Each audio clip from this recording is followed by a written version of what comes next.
have to ask you, are you tired of fighting against yourself? Well, good, because all of that battle within is just a message saying you are off track of the good life that you could be having if you gave up that fight against yourself. This signifies that the negative emotion you have is not there because you are not measuring up to yours or life standards. The battle feels bad because you aren't using your energy and beliefs in a mechanically wise way. In other words, you don't know the mechanisms of producing a good feeling life where you get what you want and you feel good along the way. This isn't personal, it's mechanical. So it's time to stop shaming yourself and playing small. Now, what can you do about this pattern? Well, there's one thing you need to start believing, and it is this. Repeat after me. I should be where I'm at. I should be where I'm at. I should be here with my messy mind and all its problems. Yep, I said it. You should be that imperfect, not finished you that you are right now. I mean, aren't you tired of pushing now out of your way to say, no, I need to do this and get over there into the future before I can let up on myself? Now, don't get me wrong. I know you have goals and dreams and things to pursue, and that's great because we are all made for forward movement. But if you keep abandoning yourself in your now, it will zap your energy that you need to take healthy, intelligent action. Otherwise, you will just wallow in the details of what you haven't done, what you should have done better, and how someday you will make it. But no,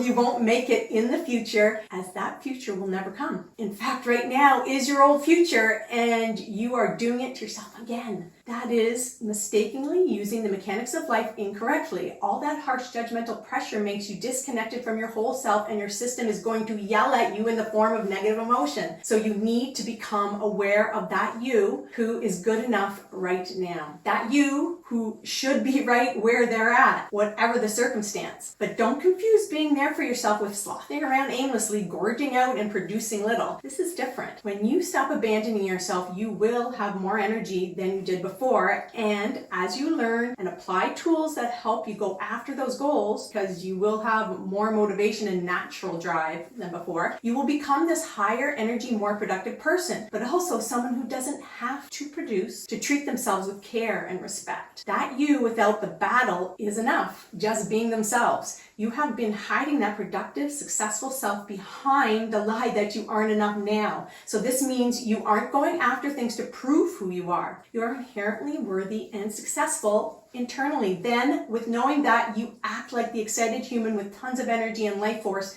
to go after all that stuff you want. You are free to be you. Yes, with the ups and downs, it's going to happen, but not restricted by some unrealistic idea that you can or should beat yourself up to have a good life. So stop defining yourself by your weakest traits and ideas of you. They are based in the past and are trying to live through your nervous system now because of all that attention you have been giving to them. Our brain and body are just a record of the past, so don't be scared of now and how you might feel in it. It might feel bad at times and better at others, but the feeling is just based mostly on what you have been focusing on and believing in. That's because life often shows up like a mirror. The mirror is life's mechanical method of allowing you to get to know what you're believing is true. And the now asks you to make peace with whatever it feels like in it right now and move into a new vision of your future. You have to practice that. Don't fight the negative emotion. Instead, let it signal you. Like when you put your hand on something hot, you pull back from it quickly. Know that you will still be inundated with negative feelings and beliefs, like the notion that your salvation is in your future. And the reason you feel bad right now is because you aren't enough.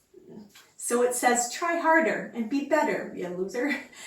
No, whatever those old scary voices say in your head and feel like in your body, because your body is keeping the score of what your mind has been thinking about, start to become aware of them as program patterns. They are not bigger than you. It is just part of the mechanics that I was talking about. Actually, I have worked with plenty of successful people who never arrive. They don't know how to nurture themselves or feel successful within. The future is playing tricks on them because they don't know how to use the mechanics of life. So take this one step at a time and be sure to watch some of my other supportive videos to help you along this journey to personal freedom and power. Take care.